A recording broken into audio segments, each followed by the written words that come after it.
Hello everyone, welcome back to our channel SSC Preparation. So నేను ఒక SSC aspirant. నేను SSC CGL 2026కి prepare అవుతున్నాను. So ఇది నా డైలీ స్టడీ వ్లాగ్ అనమాట. ఈ స్టడీ వ్లాగ్లో ఏమేమి చదవని ఏంటనేది చెప్తాను. సో ఫస్ట్ ఆఫ్ ఆల్ అందరూ ఎలా ఉన్నారు, బాగున్నారా?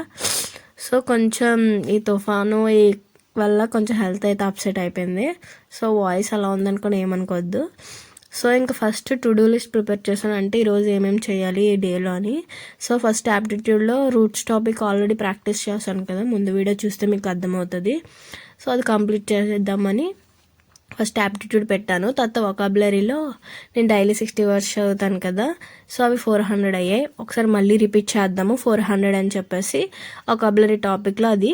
సో ఇంకా మోడర్న్ హిస్టరీలో వచ్చేసి ఆంగ్లో కర్ణాటక వార్ ఒకటి, బెంగాల్ ఆక్యుపేషన్, ఈ 2 టాపిక్స్ చదువుదామని టు డూ లిస్ట్ ప్రిపేర్ చేశాను. ఇంకా సెషన్ 1 స్టార్ట్ చేస్తే నేను సెషన్ 1లో ఫస్ట్ ఇంగ్లీష్ వొకాబులరీతో స్టార్ట్ చేశాను. ఇంకా వొకాబులరీలోని ఇడియమ్స్ అండ్ ఫ్రేజెస్లోని 400 వర్డ్స్ చదివాను. కొంచెం ఎక్కువ ఉన్నాయి కానీ టైం పడుతుంది చదవడానికి. 400 అయితే మళ్ళీ ఒకసారి రిపీట్ చేశాను.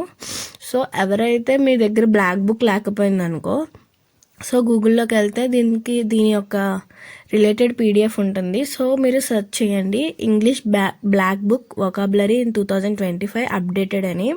సో అప్డేటెడ్గా చూడండి, ఎందుకంటే నేను ఆల్రెడీ చూశాను. 2019 టిల్ అని కూడా ఉంది. సో కొంచెం చూసుకొని చదవండి. చదివే ముందు ఒకసారి మీరు ఒకసారి ఆ పీడిఎఫ్ అంతా చూడండి, అందులో మొత్తం A to Z ఉన్నాయి. బట్ ఇయర్ ఏంటో కొంచెం చూసుకొని చదవండి. సో ఇంకా నేను ఇంగ్లీష్లో బ్లాక్ బుక్లో ఇవన్నీ చదివేశాను ఇంకా 400న. సో ఇది కంప్లీట్ అయిపోయింది సెషన్ 1. ఇంకా సెషన్ 1 కంప్లీట్ అయిపోయిన తర్వాత సెషన్ 2లో ఏం చదివానంటే, సెషన్ 2లో ఇంకా యాప్టిట్యూడ్ స్టార్ట్ చేశాను. యాప్టిట్యూడ్లో ఆల్రెడీ నేను రూట్స్ టాపిక్ ప్రిపేర్ అవుతున్నాను, అంటే square root and cube root. ఎందుకంటే మనకి సింప్లిఫికేషన్స్ ఈజీగా వచ్చాయి అనుకో, అంటే మనకి రూట్ టాపిక్ ఎందుకంటే ఫాస్ట్గా మనకి roots, cube roots, square roots తెలిసాయి అనుకో, టేబుల్స్ ఇవన్నీ వస్తాయి. మనకి సింప్లిఫికేషన్ అనేది ఈజీగా చేయగలం, అంటే క్వాలిక్యులేషన్ స్పీడ్గా వస్తుంది. మనకి యాప్టిట్యూడ్లో రావాల్సింది ఫస్ట్ ఏంటంటే క్వాలిక్యులేషన్ స్పీడ్గా చేయడం. అది స్పీడ్గా వస్తేనే మనము క్వశ్చన్ టైమింగ్ మనకి ఇచ్చే టైం చాలా తక్కువ ఉంటుంది. ఆ టైంలోనే మనం ఈజీగా క్వాలిక్యులేషన్ అనేది స్పీడ్గా చేయగలం. అందుకే నెంబర్ ఆఫ్ క్వశ్చన్స్ ప్రాక్టీస్ చేసామంటే మనకి క్వాలిక్యులేషన్ అనేది చాలా స్పీడ్గా వెళ్తుంది. సో ఇంకా అది స్టార్ట్ చేశాను, అది కంప్లీట్ అవుతుంది ఇంకా అలాగా. సో మొత్తం ఇంకా ఈ టాపిక్ మొత్తం కంప్లీట్ చేస్తాను, cube root and square root. So నేను మా యాప్టిట్యూడ్కి ఫాలో అయ్యే బుక్ వచ్చేసి RS Agarwal book.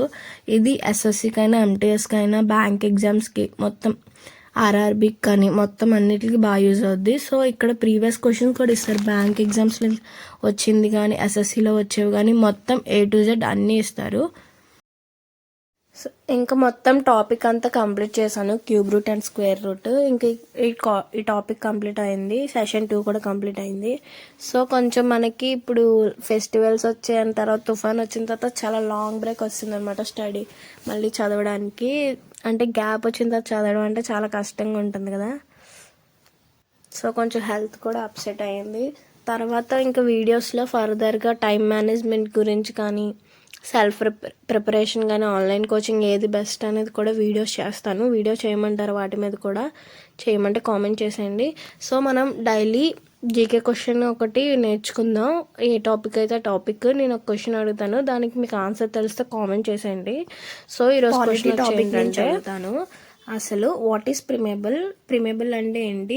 It is the part of constitution or not? అది మనకి కాన్స్టిట్యూషన్లో ఒక పార్టా కాదా చెప్పండి. సో క్వశ్చన్ రిపీట్ చేస్తున్నాను, మళ్ళీ వినండి. What is preamble? It is the part of constitution or not? So answer తెలిస్తే కామెంట్ చేయండి, నేను పిన్ కూడా చేస్తాను. క్వశ్చన్ కూడా కామెంట్లో ఒకసారి పెడతాను, చూడండి ఒకసారి. సో ఇది ఈరోజు డైలీ జీకే క్వశ్చన్. ఒక్కొక్క రోజు ఒక్కొక్క టాపిక్ మీద క్వశ్చన్ పెడతా ఉంటాను. మీకు తెలిస్తే ఆన్సర్ చేయండి, లేకపోతే నీకు నెక్స్ట్ వీడియోలో దాని గురించి ఎక్స్ప్లెనేషన్ కూడా ఇచ్చి ఆన్సర్ కూడా చెప్తాను. సో దీనివల్ల మీకు కొంచెం తెలుస్తుంది, నాకు కూడా రిపీటెడ్ చేసినట్టు ఉంటుంది, నా నాలెడ్జ్ కూడా నేను ఇంప్రూవ్ చేసుకున్నట్టు ఉంటుంది, మీకు కూడా చెప్తున్నట్టు కూడా ఉంటుంది కదా. అందుకనే ఈ డైలీగా ఇలా నా వీడియోస్ ఫాలో అవ్వండి, మీకు డైలీగా నాలెడ్జ్ కూడా పెరుగుతుంది. సో ఎలా చదవాలి ఏం చదవాలని కూడా ఒక ఐడియా వస్తుంది. సో ఇంక బ్రేక్ తీసుకున్న తర్వాత ఇంక ఇంట్లో వర్క్స్ అన్నీ కంప్లీట్ చేసుకొని ఫ్రెష్ అయ్యి బ్రేక్ఫాస్ట్ చేసి కుకింగ్ కూడా చేస్తాను. మొత్తం ఇంక అన్ని వర్క్ కంప్లీట్ అయిపోయిన తర్వాత సెషన్ 3 స్టార్ట్ చేశాను. సెషన్ 3లో ఏం చదివానంటే ఇంకా మోడర్న్ హిస్టరీలో మనకి Anglo Carnatic wars, Bengal occupation, మనకి 3 వార్స్ జరుగుతాయి. సో ఏంటి ఆ వార్స్, దానికి రీజన్ ఏంటనేది చదివాను. చూడండి ఇక్కడ స్పెసిఫిక్గా ఇదండి బాక్స్ రాసుకున్నా అంటే రీజన్ ఏంటి, అప్పుడు ఇన్ఛార్జ్ ఎవరున్నారు, ట్రీటీ అంటే సంధులు, అంటే సంధి అంటే యుద్ధం ఆపుకోవడానికి చేస్తారు కదా, ఏంటనేది మొత్తం చదివాను. బెంగాల్ ఆక్యుపేషన్, అప్పుడున్న గవర్నర్స్ ఎవరు. సో ఇంకా సెషన్ 3 కంప్లీట్ అయిపోయింది. మనం టు డూ లిస్ట్లోని అన్నీ కంప్లీట్ చేసాం లేదా ఒకసారి క్రాస్ చెక్ చేద్దాం. సో ఇంకా టు డూ లిస్ట్లోని ఫస్ట్ యాప్టిట్యూడ్ కంప్లీట్ చేసేసాను. తర్వాత vocabulary, idioms and phrases complete చేసేసాను. మోడర్న్ హిస్టరీలో ఆంగ్లో కర్ణాటిక్ వార్ కూడా కంప్లీట్ చేశాను. బెంగాల్ ఆక్యుపేషన్ కూడా.